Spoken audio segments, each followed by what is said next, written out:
ನಮಸ್ಕಾರ. ಕರ್ನಾಟಕದ ಚಿತ್ರರಸಿಕರಿಗೆ ಸಂಗೀತ ನಿರ್ದೇಶಕ ಎ.ಪಿ. ರವಿಕೀರ್ತಿ ಮಾಡುವ ನಮಸ್ಕಾರಗಳು. ಸ್ನೇಹಿತರೆ, ತುಂಬ ಖುಷಿಯಾದಂಥ ವಿಚಾರ. ನಾವೆಲ್ಲ ಸೇರಿ ಮಾಡಿರ್ತಕ್ಕಂಥ ಒಬ್ಬಟ್ಟು ಸಿನಿಮಾ ಮುಂದಿನ ತಿಂಗಳು ತೆರೆಯ ಮೇಲೆ ಬರ್ತಾ ಇದೆ.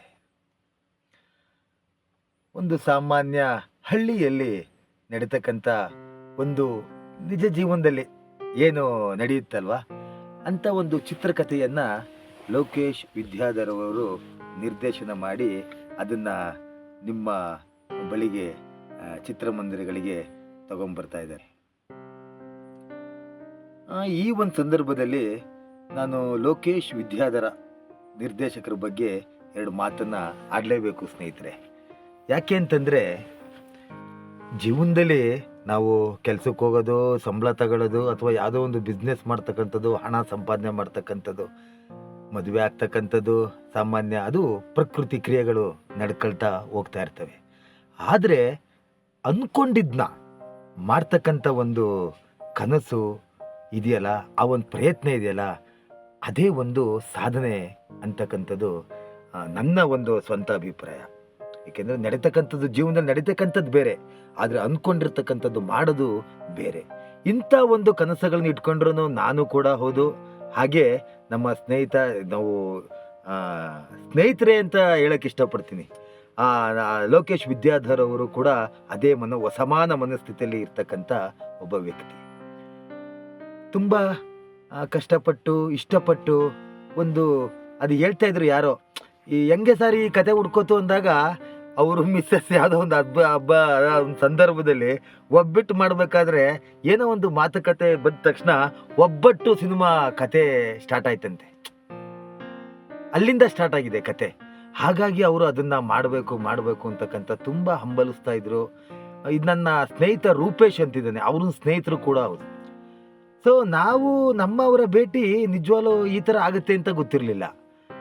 ನಾನು ಒಂದು ಅಮ್ಮ ಅಂತಕ್ಕಂಥ ನನ್ನ ಒಂದು ಆಲ್ಬಮ್ ಸಾಂಗ್ ಮಾಡಬೇಕಾದ್ರೆ ಅವರು ಅಲ್ಲಿ ಬಂದಿದ್ದರು, ಯಾವುದೋ ಒಂದು ಕಾರಣಕ್ಕಾಗಿ ಬಂದಿದ್ದರು. ಬಂದಾಗ ಅವರು ಅಲ್ಲಿ ತುಂಬ ನನಗೆ ಸಹಾಯನೂ ಕೂಡ ಮಾಡಿದರು. ಅಲ್ಲಿ ಇರ್ತಕ್ಕಂಥ, ಸರ್ ಇದು ಹಿಂಗಿರ್ಬೇಕು ಸರ್, ಸರ್ ಇಲ್ಲಿದ್ದರೆ ಹಿಂಗೆ, ಆ ಒಂದು ಯಾವುದೋ ಒಂದು ವಸ್ತುಗಳಿದಲ್ಲ, ಅರೇಂಜ್ಮೆಂಟ್ ಇರುತ್ತಲ್ಲ, ಇದು ಒಂದು ಹೂವಿನ ಒಂದು ಇದು ಇಲ್ಲಿದ್ದರೆ ಚೆನ್ನಾಗಿರುತ್ತೆ ಸರ್, ಇದು ಇಲ್ಲಿರ್ಬೇಕು ಸರ್, ಈ ಥರ ಒಂದು ಗೈಡೆನ್ಸ್ ಮಾಡ್ತಾಯಿದ್ರು. ತುಂಬ ಅಲ್ಲೇ ಒಂದು ಆತ್ಮೀಯತೆ, ಏನಪ್ಪ ನಮಗೆ ಗೊತ್ತಿಲ್ಲ ಇಷ್ಟೊಂದು ಆತ್ಮೀಯರಾಗಿ ಇವರು ನಡ್ಕೊಳ್ತಾ ಇದ್ದಾರಲ್ಲ ಅಂತ ಒಂದು ಖುಷಿ ಇತ್ತು.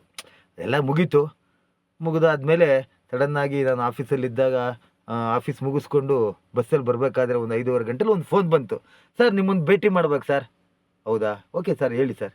ಸರ್ ನಾಡಿದ್ದು ಶುಕ್ರವಾರ ನಮ್ಮದು ಒಂದು ಒಬ್ಬಟ್ಟು ಸಿನಿಮಾದ ಮುಹೂರ್ತ ಇದೆ, ಅದಕ್ಕೆ ನೀವೇ ಸಂಗೀತ ನಿರ್ದೇಶಕರು, ನೀವು ನಾಳೆ ಮುಹೂರ್ತಕ್ಕೆ ಬರಬೇಕು ಅಂತ ಕರೆದ್ಬಿಟ್ರು.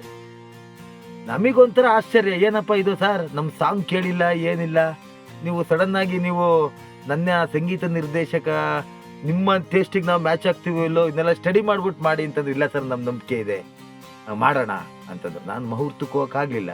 ಆದರೆ ಅದ್ರ ಮಾರನೇ ದಿವಸ ಶನಿವಾರ ನಮಗೆ ರಜೆ ಇದ್ದಾಗ ಬಂದು ಕೂತ್ಕೊಂಡು ಆತ್ಮೀಯವಾಗಿ ಮಾತಾಡಿದಾಗ ಸರ್ ಒಂದು ಸಾಂಗ್ ಮಾಡೋಣ ಅಂತಂದರು. ಆಯಿತು ಮಾಡೋಣ ಅಂತ ಹೇಳ್ಬಿಟ್ಟು ಕೂತ್ಕೊಂಡು ಸಡನ್ನಾಗಿ ಅದೇನೋ ಗೊತ್ತಿಲ್ಲ, ಲಿರಿಕ್ಸು ಅದು ಬಂದೇ ಬಿಡ್ತು ಟ್ಯೂನು. ನನ್ನಾಕೆ ಪ್ರೀತಿ ಸಿಹಿ ಒಬ್ಬಟ್ಟಂಗೆ, ನನ್ನಾಕೆ ಘಾಟು ತುಸುಕೋ ಪುಸ್ಕಂಡ್ರೆ, ಸೋತೆ ನಿನ್ನಯ ನೋಟಕ್ಕೆ ಹೃದಯವು ಕರಗಿದೆ, ನಿನ್ನಯ ಪ್ರೇಮಕ್ಕೆ. ಅಲ್ಲೇ ಓಕೆನೇ ಮಾಡಿಬಿಟ್ರು. ತುಂಬ ಖುಷಿ ಆಯಿತು. ಯಾಕೆಂದರೆ ಟ್ಯೂನ್ಗಳು ಅಂತಂದರೆ ಸರ್ ಇನ್ನೇನಾರು ಮಾಡಿ ಸರ್ ಅಲ್ಲ ಖುಷಿಯಾಗೇ ಮಾಡ್ತೀವಿ. ಬಟ್ ಸಡನ್ನಾಗಿ ಒಂದೇ ಟ್ಯೂನಿಗೆ ಓಕೆ ಆಗಿದ್ದು ತುಂಬ ಹೆಮ್ಮೆ ಅನ್ನಿಸ್ತು. ಅಂದರೆ ಸಮಾನ ಮನಸ್ಥಿತಿ ಇರ್ತಕ್ಕಂಥ, ಸಾಮಾನ್ಯ ಟೇಸ್ಟ್ ಇರ್ತಕ್ಕಂಥ ಇದರಲ್ಲಿ ಮಾತ್ರ ಈ ಥರದ ಕೆಲವೊಂದು ಕೆಲಸಗಳು ನಡೀತವೆ. ಹಾಗಾಗಿ ಇದಾದಮೇಲೆ ಸಾಂಗು ನಡೀತು. ಅವ್ರದ್ದು ಶೂಟಿಂಗು ಸ್ಟಾರ್ಟ್ ಮಾಡೇಬಿಟ್ರು. ಆದಷ್ಟು ತುಂಬ ಬೇಗನೆ ಶೂಟಿಂಗ್ ಮುಗಿಸಿದ್ರು. ಅಲ್ಲಿ ಹೋದಾಗ ನನ್ನ ಕರೆದಿದ್ರು, ಬನ್ನಿ ಸರ್ ಶೂಟಿಂಗ್ ಮಾಡ್ತಾಯಿವಿ ನೋಡೋಣ ಅಂತ. ಅದು ಮಳವಳ್ಳಿ ಹತ್ರ ಸಾಗ್ಯ ಸರಗೂರು ಅಂತ ಅದ್ಭುತವಾದಂಥ, ಅಲ್ಲಿ ಎಲ್ಲ ಕಾವೇರಿ ನೀರಿನ ಜಲಾನಯನ ಪ್ರದೇಶ, ಅದ್ಭುತವಾದಂಥ ಹಸಿರು. ನನಗಂತೂ ಅಲ್ಲಿ ಹೋದಾಗ ಆ ಸಾಂಗು ಶೂಟಿಂಗ್ ಆಗ್ತಾ ಇತ್ತು. ಅಲಿ ಅಂತ ಹೇಳ್ಬಿಟ್ಟು ಇರ್ತಕ್ಕಂಥ ಒಂದು ಇದರಲ್ಲಿ ಅದ್ಭುತವಾಗಿ ಒಂದು ಕೊರಿಯೋಗ್ರಫಿ ಮಾಡಿದ್ದಾರೆ ಈ ಸಾಂಗಿಗೆ. ಸಾಂಗ್ನ ನೋಡಿ, ಯೂಟ್ಯೂಬಲ್ಲಿ ಫುಲ್ ಸಾಂಗ್ ಬಿಟ್ಟಿಲ್ಲ, ಲಿರಿಕಲ್ ಆಲ್ಬಮ್ ಸಾಂಗ್ ಬಿಟ್ಟಿದ್ದಾರೆ. ಆ ಸಾಂಗು ಸಿನಿಮಾದಲ್ಲಿ ತೆರೆ ಮೇಲೆ ನೀವು ತುಂಬ ಎಂಜಾಯ್ ಮಾಡ್ತೀರಾ. ಅದಾದಮೇಲೆ ಅಲ್ಲಂತೂ ಕೆಲವೊಂದು ಮನೆಯ ಒಳಗಡೆ ಶೂಟಿಂಗ್ ಮಾಡ್ತಾ ಇದ್ದಾರೆ. ನಮ್ಮ ಬೆಟ್ಟೇಗೌಡರವರಂತೂ ಅದ್ಭುತವಾದಂತಹ ಛಾಯಾಗ್ರಾಹಕ, ಕ್ಯಾಮ್ರಾಮನ್ ಅವರನ್ನು ನಾವು ನೆನೆಸ್ಕೊಳ್ಳೇಬೇಕು. ಎಲ್ಲ ಸೀನು ಅದ್ಭುತವಾಗಿ ಮಾಡಿದ್ದಾರೆ. ಮತ್ತು ಅವರೆಲ್ಲ ಚಿತ್ರೀಕರಣ ಮಾಡಿರ್ತಕ್ಕಂಥದ್ದನ್ನ ನಮ್ಮ ಸಂಜೀವ್ ರೆಡ್ಡಿ ಅವರು ಒಂದು ಅದ್ಭುತವಾಗಿ ಎಡಿಟಿಂಗ್ ಎಲ್ಲ ಸಂಕಲನವನ್ನು ಮಾಡಿದ್ದಾರೆ. ಒಂದು ನನಗೆ ಇವೆಲ್ಲ ಸಿನಿಮಾ ನೋಡಿದಾಗ ತುಂಬ ಖುಷಿ ಆಗುತ್ತೆ. ಅದು ಇವಾಗ ತಾನೇ ನಮ್ಮ ಡೈರೆಕ್ಟ್ರು ಒಂದು ಪ್ರೀಮಿಯರ್ ಶೋ ಮಾಡಿದರು ಎಲ್ಲ ಟೆಕ್ನಿಷಿಯನ್ಸ್ಗೆ. ನಮ್ಮ ನಿರ್ದೇಶಕರು, ನಾಯಕ ನಾಯಕಿ, ಆಮೇಲೆ ಛಾಯಾಗ್ರಾಹಕರು, ಎಡಿಟರು ಎಲ್ಲ ಅಲ್ಲಿ ಬಂದು ಸಿನಿಮಾ ನೋಡ್ಕೊಂಡು ಬಂದಿದ್ದೀವಿ. ನಮಗಂತೂ ತುಂಬ ಖುಷಿ ಅನ್ನಿಸ್ತು. ಸೊ ಹಾಗಾಗಿ ಒಂದು ನನಗೆ ಸ್ವಪ್ರೇರಿತನಾಗಿ ಈ ಒಂದು ಸಾಂಗು, ಇನ್ನೊಂದು ಸಾಂಗು ಸರ್, ಒಂದೇ ಸಾಂಗ್ ಕೊಟ್ಟಿದ್ದು ನನಗೆ ಅವರು. ಸರ್ ಇನ್ನೊಂದು ಸಾಂಗ್ ಮಾಡೋಣ ಸರ್, ಪ್ರಮೋಷನ್ನಾಗಿ ಮಾಡೋಣ ಅಂತ ಒಂದು ಅಲ್ಲೇ ಹೇಳಿದೆ. ಬಾರೋ ಮಗ ಬಾರೋ ಮಗ, ಒಬ್ಬಟ್ಟು ಪಿಕ್ಚರು ನೋಡೋಣ ಮಗ, ಬಾರೋ ಮಗ ಬಾರೋ ಮಗ, ಒಬ್ಬಟ್ಟು ಊಟನ ಮಾಡೋಣ ಮಗ. ಅದು ನನ್ನ ಖುಷಿ, ಅದು ಅವ್ರಿಗೆ ತುಂಬ ಇಷ್ಟ ಆಯಿತು. ಅದೆಲ್ಲ ಅವರು ಕೂಡ ಎಲ್ಲ ಮಕ್ಕಳುಗಳೆಲ್ಲ ರೀಲ್ಸ್ ಎಲ್ಲ ಮಾಡಿ ಅದನ್ನ ಇನ್ನೂ ತುಂಬ ಚೆನ್ನಾಗಿ ಮಾಡ್ತಾಯಿದ್ದಾರೆ. ಅದ್ರ ಜೊತೆ ನನ್ನ ಮಗಳು ಅಂದರೆ ಇವು ವ್ಯಕ್ತಿದೊಂದು ವಿಶೇಷ ಏನಂತಂದರೆ, ಚೆನ್ನಾಗಿದೆ ಅಂದರೆ ಮುಗೀತು ಅಂತ ಇದು ಹಾಡುಗಾರರು ಆ ಥರ ಅವರು ಅಷ್ಟೇನಿಲ್ಲ. ನನ್ನ ಮಗಳು ಕೂಡ ಗಾನಾ ಜೈನ್ ಅಂತ, ಅವಳು ಕೂಡ ಇದಕ್ಕೆ ಧ್ವನಿಯಾಗಿದ್ದಾಳೆ. ಒಂದು ವಿಶೇಷ ಏನಂತಂದರೆ ಇದಕ್ಕೆ ಅಂತೂ ನಾನೇ ಫೈಟ್ ಮಾಡಿದೆ. ಸರ್ ನಾನು ಬೇಡ, ನನ್ನ ಕೆಲಸ ಏನು ಕಂಪೋಸ್ ಮಾಡೋದು, ಒಂಚೂರು ಸಾಹಿತ್ಯ ಇಷ್ಟ ಆದರೆ ತಗೊಳ್ಳಿ, ಎಲ್ಲದಕ್ಕೂ ಎಲ್ಲದನ್ನು ನಾವೇ ಮಾಡ್ತೀವಿ ಅಂತಂದ್ರೆ ಆಗಲ್ಲ. ಅಲ್ಲಿ ಎನರ್ಜಿ ಬೇಕು, ಒಳ್ಳೆ ಹಾಡುಗಾರ ಇರಬೇಕು ಅಂತ ಯಾರ ಹತ್ರ ಆಡ್ಸೋಣ ಅಂದಾಗ ನಾನು 2-3 ಸಿಂಗರ್ಸ್ನ ಕರೆಸಿದ್ದೆ. ಬಟ್ ಅದು ಅವರಿಗೆ ಅದು ಕನೆಕ್ಟ್ ಆಗಿಲ್ಲ. ಆದರೆ ಅವಾಗ ಕೊನೆಗೆ ಸಂತೋಷ್ ವೆಂಕಿಯವರು ಹಾಡ್ಕೊಟ್ರು ಅದನ್ನ. ನನ್ನಾಕೆ ಪ್ರೀತಿ ಸಿಹಿ ಒಬ್ಬಟ್ಟಂಗೆ ತುಂಬ ಚೆನ್ನಾಗಿ ಹಾಡಿದ್ದಾರೆ. ತುಂಬ ಆದರೆ ಕೇಳ್ತಾ ಇರ್ತೀರ ನೀವು, ಎಲ್ಲ ನೋಡಿದ್ದೀರಾ, ಇನ್ನೊಂದು ಸಲ ನೋಡಿ ಹಾರೈಸಿ. ಅದಾದಮೇಲೆ ಹಿಂಗೆ ಎಲ್ಲ ಮುಗೀತು, ಸಾಂಗ್ ಎಲ್ಲ ಬಂದಾದಮೇಲೆ ನೋಡ್ಕೊಂಬಂದಾಗ ಇನ್ನೊಂದು ವಿಶೇಷ ಹೇಳಬೇಕು ಅಂತಂದರೆ ಬ್ಯಾಕ್ಗ್ರೌಂಡ್ ಸ್ಕೋರ್. ಸೊ ಅವರಂತೂ ತುಂಬ ಪೇಷನ್ಸ್. ಯಾಕೆಂದರೆ ನಾವು ಒಂದು ಕಡೆ ಕೆಲಸ ಮಾಡ್ಕೊಂಡು ಬರೋದು, ಬೆಳಗ್ಗೆ ಹೋಗಿ ಬರತಕ್ಕಂಥದ್ದು ಸಂಜೆ. ಪಾಪ ಅವ್ರ ಕೆಲಸ ಮುಗಿಸ್ಕೊಂಡು 6:30ಗೆ ರೆಡಿಯಾಗಿರೋರು. 6:30ಇಂದ ಒಂದು 11 ಗಂಟೆವರೆಗೂ ಕೆಲಸ ಮಾಡು. ಒಂದೊಂದು 2-3 ದೃಶ್ಯಗಳು ಕೂಡ ಮುಗೀತಿರ್ಲಿಲ್ಲ. ಆದರೆ ಭಗವಂತ ನಿಜವಾಗ್ಲೂ ಹೇಳ್ತೀನಿ, ಇಬ್ಬರು ಮನಸ್ಥಿತಿ ಒಂದೇ ಇರೋದ್ರಿಂದ ಅದು ಒಂಚೂರು ಅಲ್ಲೆಲ್ಲ ಚೆಕ್ ಮಾಡ್ತಾರೆ. ಹಿಂಗೆ ಬೇಕು ಅಂದಾಗ ಟಕಂತಲ್ಲೇ ಇದು ಮಾಡಿ. ಮತ್ತೆ ಅದೊಂದು ವಿಶೇಷ ಬಿಡಿ, ಪಾಪ ಅವರು ಇಲ್ಲೇ ಮಲಗಿದ್ದೀವಿ, ಸಡನ್ನಾಗಿ ಸಮಯ ಇಲ್ದೇ ಇರೋದ್ರಿಂದ ಇಲ್ಲೇ ನಾವು ಸುಮಾರು ಮಧ್ಯಾಹ್ನ ಒಂದು 11 ಗಂಟೆವರೆಗೂ ಕೆಲಸ ಮಾಡೋದು, ಸ್ವಲ್ಪ ಹೊತ್ತು ರೆಸ್ಟ್ ತಗೊಳ್ಳೋದು, ಬೆಳಗ್ಗೆ 3 ಗಂಟೆ 2 ಗಂಟೆವರೆಗೂ ಎದ್ದೇಳೋದು. ಸಾಟರ್ಡೆ ಸಂಡೇ ಎಲ್ಲ ಕೂತ್ಕೊಂಡು ಮಾಡಿದಿರ್ತಕ್ಕಂಥದ್ದು ಬ್ಯಾಕ್ಗ್ರೌಂಡ್ ಸ್ಕೋರು. ಅದು ಒಂದು ಚೆನ್ನಾಗಿ ಬಂದಿದೆ, ಖುಷಿ ಇದೆ. ಎಲ್ಲರೂ ಅದೇ ಹೇಳ್ತಾ ಇದ್ರು ಪ್ರೀಮಿಯರ್ ಶೋನಲ್ಲಿ, ಸರ್ ಮ್ಯೂಸಿಕ್ ಚೆನ್ನಾಗಿ ಮಾಡಿದ್ದೀರ, ಥ್ಯಾಂಕ್ಸ್. ಅಂದರೆ ಏನೋ ಒಂದು ಹೆಮ್ಮೆಯಿಂದ ಹೇಳ್ಕೊತಾ ಇಲ್ಲ, ಅಂದರೆ ನಾನು ಕೊಚ್ಕೋತಾ ಇಲ್ಲ. ಯಾರಾದರೂ ಒಬ್ಬರು ಆ ಒಂದು ಇದನ್ನು ಕೆಲಸನ ಒಂದು ಅಪ್ರಿಷಿಯೇಟ್ ಮಾಡಿದಾಗ ತುಂಬ ಖುಷಿ ಆಗುತ್ತೆ, ಅಷ್ಟೇ, ಇನ್ನೇನಿಲ್ಲ. ಹಾಗಾಗಿ ಆಮೇಲೆ ಇನ್ನೊಂದು ನನಗೊಂದು ಭಾಳ ಆಸೆ ಇತ್ತು. ಈ ಒಂದು ಸ್ಟುಡಿಯೋ ಮಾಡಾದ್ಮೇಲೆ ಸಡನ್ನಾಗಿ ಕರೋನಾ ಬಂತು, ಆಮೇಲೆ ಏನು ಪ್ರಾಜೆಕ್ಟ್ಗಳಿರಲಿಲ್ಲ. ಈ ಸ್ಟುಡಿಯೋ ಆದಮೇಲೆ ಒಂದು ಫುಲ್ ಸಂಪೂರ್ಣವಾಗಿ ಅಂದರೆ ಎಲ್ಲ ಫೆಸಿಲಿಟಿ ಇದೆ ಇಲ್ಲಿ. ಒಂದು ಡಬ್ಬಿಂಗಿಂದ ಹಿಡಿದು ಪ್ರತಿಯೊಂದು ಚಿಕ್ಕದಾಗಿ ಮಾಡ್ಕೊಂಡಿದ್ದೀನಿ. ಇಲ್ಲೇ ಮಾಡೋಣ ಸರ್ ಅಂತ ಒಂದು ಅದ್ಭುತವಾದಂಥ ಒಂದು ಸಪೋರ್ಟ್ ಮಾಡಿದ್ರು. ನಾವು ಹೋಗಿದ್ದು ಅಂತಂದರೆ ಸಂತೋಷ್ ವೆಂಕಿ ಹಾಡೋದಕ್ಕೋಸ್ಕರ ಮಾತ್ರ ಬೇರೆ ಸ್ಟುಡಿಯೋಕ್ಕೆ ಹೋಗಿದ್ದು, ಮತ್ತು ಬೇರೆದೆಲ್ಲ ಇಲ್ಲೇ ಮಾಡ್ಕೊಂಡಿದ್ದೀವಿ. ಡಬ್ಬಿಂಗ್ ಅನ್ನೋದು ನನಗೂ ಅದು ಒಂದು ಆಸೆ ಇದೆ, ಡಬ್ಬಿಂಗ್ ಮಾಡಬೇಕು ಅಂತ. ಯಾಕೆ ಅಂತಂದರೆ ಅದೊಂದು ಅದ್ಭುತವಾದಂಥ ಕಲೆ. ರಾಜೇಶ್ ರಾಮ್ನ ಸ್ಟುಡಿಯೋದಲ್ಲಿ ನವೀನ್ ರೈ ಅವ್ರದ್ದು ಡಬ್ಬಿಂಗ್ ಕೆಲಸ ನೋಡಬೇಕಾದ್ರೆ ಅದೆಷ್ಟು ಪೇಷನ್ಸ್ ಇರಬೇಕಪ್ಪ ಅವರಿಗೆ, ತುಂಬ ಇದಿರುತ್ತೆ ಸ್ನೇಹಿತರೆ ಅದು. ಸೊ ಹಂಗೂ ಡಬ್ಬಿಂಗ್ ಸುಮಾರು ಅದನ್ನೇ ಡಬ್ಬಿಂಗೇ ಒಂದು 20 ದಿವಸ ಮಾಡಿದ್ದೀವಿ. ಒಂದು ಅದ್ಭುತವಾದಂಥ ಕೆಲಸ ಅಂತ ಹೇಳ್ಬೋದು. ಅದೇ ಥರ ಈ ಸ್ಟುಡಿಯೋದಲ್ಲಿ ಎಲ್ಲ ಕೆಲಸಗಳನ್ನು ಕೂಡ ಮಾಡ್ಕೊಂಬಂದು ಫೈನಲ್ಲಾಗಿ ಬ್ಯಾಕ್ಗ್ರೌಂಡ್ ಸ್ಕೋರು, ಡಬ್ಬಿಂಗು ಒಂದು ಅದ್ಭುತವಾದಂಥ ಅನುಭವ ಅಂತ ಹೇಳ್ಬೋದು. ನನ್ನ ಕನಸುಗಳನ್ನು ಕೂಡ ಈಡೇರೋಕ್ಕೆ ಲೋಕೇಶ್ ಅವರೇ ಒಂದಿದು.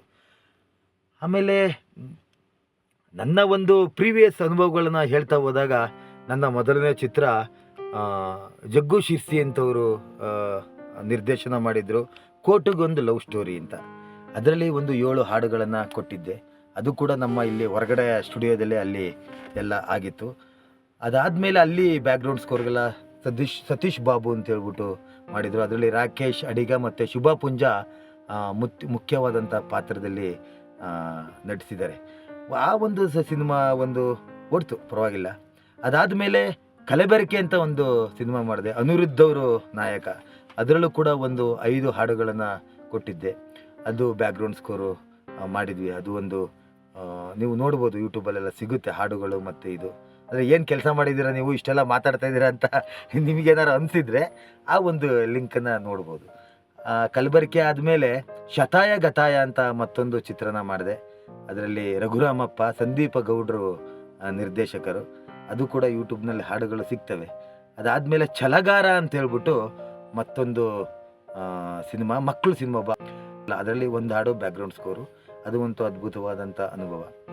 ಆಮೇಲೆ ಇನ್ನೊಂದು ಇವಾಗ ನೆಕ್ಸ್ಟು ಡಿ ಅಂತ ನಡೀತಾ ಇದೆ, ವಿಜಯ್ ದೇವ್ ಅವರು ನಿರ್ದೇಶಕರು. ಈಗ ಪ್ರೆಸೆಂಟಾಗಿ ನಮ್ಮ ಒಬ್ಬಟ್ಟು ಸಿನಿಮಾ ಸಂಪೂರ್ಣವಾಗಿ ಮುಗಿದಿದೆ. ಇವಾಗ ನಾವು ಅದನ್ನು ಮುಂದಿನ ತಿಂಗಳು ತೆರೆ ಮೇಲೆ ತರ್ತಾ ಇದ್ದೀವಿ. ಎಲ್ಲರೂ ಕುಟುಂಬ, ಇದೊಂದು ಕೌಟುಂಬಿಕ ಚಿತ್ರ. ಎಲ್ಲರೂ ತಂದೆ ತಾಯಿ ಜೊತೆ, ಮಕ್ಕಳ ಜೊತೆ ನೋಡಿ ಸವಿಯಬಹುದಾದಂತಹ ಒಂದು ಚಿತ್ರ. ಅದೇ ನಾನು ಹೇಳ್ತಾ ಇದ್ದೆ ಡೈರೆಕ್ಟ್ರಿಗೆ, ಒಬ್ಬಟ್ಟಂತ ಹೆಸರಿಟ್ಬಿಟ್ಟಿದ್ದೀರಾ, ಆ ಸಿನಿಮಾ ಬರಬೇಕಾದ್ರೆ ಒಂದೊಂದು ಒಬ್ಬಟ್ಟು ಕೊಟ್ಬಿಡಿ, ಅವ್ರು ತಿನ್ಕೊಂಡು ಪಿಕ್ಚರ್ ನೋಡಿ ಅಂತ. ಅವ್ರೇನು ತಗೋತಾರೆ ಏನೋ ನೋಡೋಣ ಅದನ್ನ. ಹಾಗಾಗಿ ಎಲ್ಲ ಬನ್ನಿ, ಸಿನಿಮಾ ನೋಡಿ. ಆಮೇಲೆ ಇನ್ನೊಂದೇನು ಅಂತಂದರೆ, ಈ ಸಿನಿಮಾ ಮುಂದಿನ ತಿಂಗಳು ಕರ್ನಾಟಕದಲ್ಲಿ ಅಂದರೆ ಥಿಯೇಟ್ರು ಮಾಡ್ತೀವಿ, ಒಂದು ಒಂದು ಒಳ್ಳೆ ಥಿಯೇಟ್ರಲ್ಲಿ ಮಾಡ್ತಾಯಿದ್ದಾರೆ. ನವೆಂಬರ್ಗೆ ಇದು ಅಮೇರಿಕಾದಲ್ಲಿ ಈ ಸಿನಿಮಾ ರಿಲೀಸ್ ಆಗ್ತಾ ಇದೆ. ಇದಕ್ಕೂ ಕೂಡ ಅಲ್ಲಿ ಒಂದು ಟ್ರೈಲರ್ ಎಲ್ಲ ನೋಡಿ ಅಲ್ಲಿರ್ತಕ್ಕಂತಹ ಮುಖ್ಯವಾದವರು ಈ ಸಿನಿಮಾನ ಅಲ್ಲಿ ರಿಲೀಸ್ ಮಾಡಬೇಕು ಅಂತ ಡಿಸೈಡ್ ಮಾಡಿದ್ದಾರೆ. ಅದು ಒಂದು ಹೆಮ್ಮೆ ವಿಚಾರ ನಮಗೆ. ಹಿಂದೇನು ಹೇಳೋದು, ಸೊ ಎಲ್ಲ ಬಂದು ನೋಡಿ ಸಿನಿಮಾನ. ಹಾಡುಗಳು ಯೂಟ್ಯೂಬಲ್ಲಿ ಸಿಗ್ತವೆ, ಕೇಳಿ. ಆಮೇಲೆ ನೋಡಿ, ಇದು ನಮ್ಮ ಸ್ಟುಡಿಯೋ. ಸೊ ಇಲ್ಲೇ ಎಲ್ಲ ಪ್ರೋಗ್ರಾಮಿಂಗ್ ಎಲ್ಲ ಆಗುತ್ತೆ. ಏನೇನಿದೆಯೋ ಎಲ್ಲ ಸೆಕ್ಷನ್ಗಳು ಎಲ್ಲ ಬ್ಯಾಕ್ಗ್ರೌಂಡ್ ಸ್ಕೋರು ಇಲ್ಲೇ ಮಾಡ್ತೀವಿ. ತುಂಬ ಸೆಕೆ ಆಯಿತು ಅಂತಂದರೆ AC ಹಿಡ್ಕೊಂಡಿದ್ದೀವಿ, ಏನು ನಿಮಗೆ ತುಂಬ ಏನು ಡಿಸ್ಟರ್ಬ್ ಆಗಲ್ಲ, ಓಕೆನಾ? ಸೊ ಹಾಗಾಗಿ ಅದು ಬಿಟ್ಟರೆ ಇದು ಬನ್ನಿ ಕರ್ಕೊಂಡು ಹೋಗ್ತೀನಿ. ಇದು ವಾಯ್ಸು ರೆಕಾರ್ಡಿಂಗ್ ರೂಮು, ಓಕೆನಾ?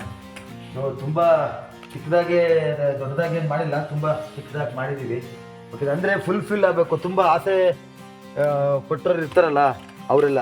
ಸೊ ಒಂದು ರೋಡು ಮೈಕ್ ಇದೆ, ಸೊ ಸಾಕು ನಮಗೆ. ಐಫೈ ಏನು ನಾಟ್ ರಿಕ್ವೈರ್ಡ್ ಅನ್ಕೋತೀನಿ. ಸೊ ಇಲ್ಲಿ ನಾವು ಇದ್ರ ಮುಖಾಂತರ ಇಲ್ಲಿ ಡಬ್ಬಿಂಗ್ ಏನಿದೆಯಲ್ಲ ಆ ಈ TV ಮುಖಾಂತರ ಮಾಡ್ಕೋಬೋದು. ಎಲ್ಲ ಇಲ್ಲೇ ನಡೆದಿರೋದು. ಏನಾದ್ರು ಚಿಕ್ಕ ಪುಟ್ಟ ಕೆಲಸಗಳಿದ್ದರೆ ಮಾಡ್ಕೊಳ್ಳಿ, ಒಂದು ರೀಸನಲ್ ಪ್ರೈಸಲ್ಲಿ ಮಾಡಿಕೊಡೋಣ. ಸೊ ಹೀಗಾಗಿ ಇದು ಮತ್ತೆ ಈ ಥರ ಮಾಡ್ಕೊಂಡು ಹೋಗ್ತಾ ಇದ್ವಿ. ಡಬ್ಬಿಂಗ್ದು ಎಲ್ಲ ವ್ಯವಸ್ಥೆ ಇದೆ, ಓಕೆನಾ? ಸೊ ಬನ್ನಿ ಸ್ನೇಹಿತರೆ. ಮತ್ತು ಇನ್ನೊಂದು ಫುಲ್ಲು ಪೋಸ್ಟ್ ಪ್ರೊಡಕ್ಷನ್ ಕೆಲಸ ಇಲ್ಲಿ ಮಾಡ್ಕೋಬೋದು. ಎಡಿಟಿಂಗು, ಡಬ್ಬಿಂಗು, ಉಳಿದಿದ್ದೆಲ್ಲ ಮಾಡ್ಕೋಬೋದು. ಸೊ ಇಷ್ಟು ಇದು. ಸೊ ಬನ್ನಿ, ಮುಂದಿನ ತಿಂಗಳು ನಮ್ಮ ಒಬ್ಬಟ್ಟು ಚಿತ್ರನ ನೋಡಿ ಇಡೀ ತಂಡವನ್ನು ಪ್ರೋತ್ಸಾಹಿಸಿ ಗೆಲ್ಲಿಸಿ ಇನ್ನೊಂದು ಚಿತ್ರನ ಖುಷಿಯಾಗಿ ಮಾಡ್ತಕ್ಕಂಥ ಮನಸ್ಥಿತಿ. ಮತ್ತು ಇದು ಮೇನ್ ಇದಲ್ಲ, ನೀವು ಬಂದು ನೋಡಿದ್ರೆ ಬರೋದು ಬಂಡವಾಳ, ಅದು ಆಗಲಿ ಅಂತ ನಾನು ಕೇಳ್ಕೊತಾ ಇದ್ದೀನಿ. ಆಲ್ ದಿ ಬೆಸ್ಟ್ ಲೋಕೇಶ್ ಅವರೇ.